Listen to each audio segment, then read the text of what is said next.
महानगरपालिकांच्या निवडणुकांसाठी आज प्रचाराची सांगता संध्याकाळी 5 वाजता तोफा थंडावणार। 15 तारखेला मतदान तर 16 तारखेला निकालाचं चित्र स्पष्ट होणार।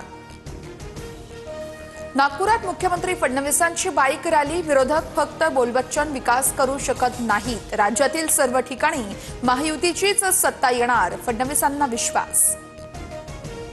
पुण्यामध्ये अजित पवारांच्या रोड शोला सुरुवात। रुपाली चाकणकर देखील उपस्थित। प्रभाग क्रमांक 34, 32 आणि 8 मधील उमेदवारांचा प्रचार। राज ठाकरेंचा पुण्यामध्ये प्रचार दौरा। मनसेच्या रॅली मार्गात भाजपचा सभा मंडप। दोन्ही कार्यकर्ते आमने सामने। पोलिसांच्या मध्यस्थीनं वाद निवळला।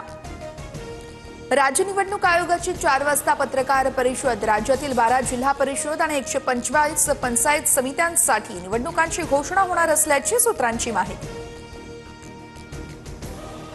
नालासोपाऱ्यातून 10 लाख 9 हजारांची रोकड हाती। दुचाकीवरून पाकिट आणि प्लास्टिकच्या पिशव्यांमध्ये पैसे घेऊन जाताना रंगेहात पकडलं। 2 जण पोलिसांच्या ताब्यात। अंबरनाथ पालिकेबाहेर भाजप आणि शिंदेंच्या शिवसेनेचे कार्यकर्ते भिडले। उपनगराध्यक्ष पदाच्या निवडणुकीमध्ये भाजपच्या पराभवानंतर राडा, तर कार्यकर्त्यांकडून एकमेकांना धक्काबुक्की। वरळी प्रभाग क्रमांक 193 मधील ठाकरेंच्या शिवसेनेचे हरीश वरळीकर यांच्यावरती पैसे वाटपाचा आरोप, तर अपक्ष उमेदवार सूर्यकांत कोळी यांच्याकडून व्हिडिओ व्हायरल, तर हरीश वरळीकर यांनी मात्र आरोप फेटाळले।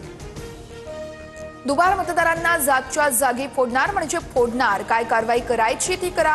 TV9 मराठी सोबत बोलत असताना अमित ठाकरेंचा इशारा।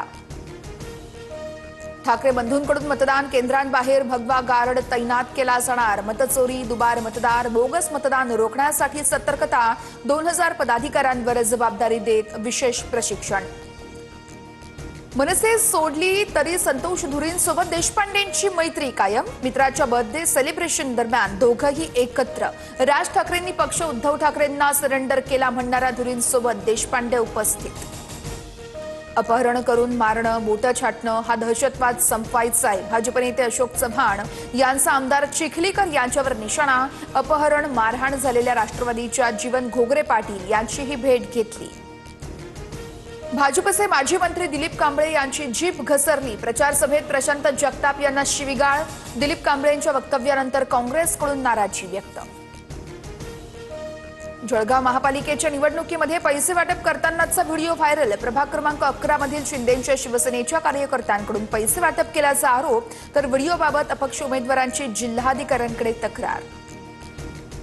डोंबिवलीमध्ये भाजप आणि शिंदेंच्या शिवसेना कार्यकर्त्यांची हाणामारी। पैसे वाटपाच्या आरोपावरून वाद। भाजप कार्यकर्त्यावर कोयत्यानं हल्ला झाल्याचा आरोप, तर उमेदवारांसह दोन्ही गटातील 4 जण जखमी। नाशिकमध्ये भाजपकडून 54 बंडखोरांची हकालपट्टी। माजी महापौरांसह 20 माजी नगरसेवकांवर कारवाईचा बडगा। अधिकृत उमेदवारांविरोधात अपक्ष अर्ज भरल्यानं निलंबन।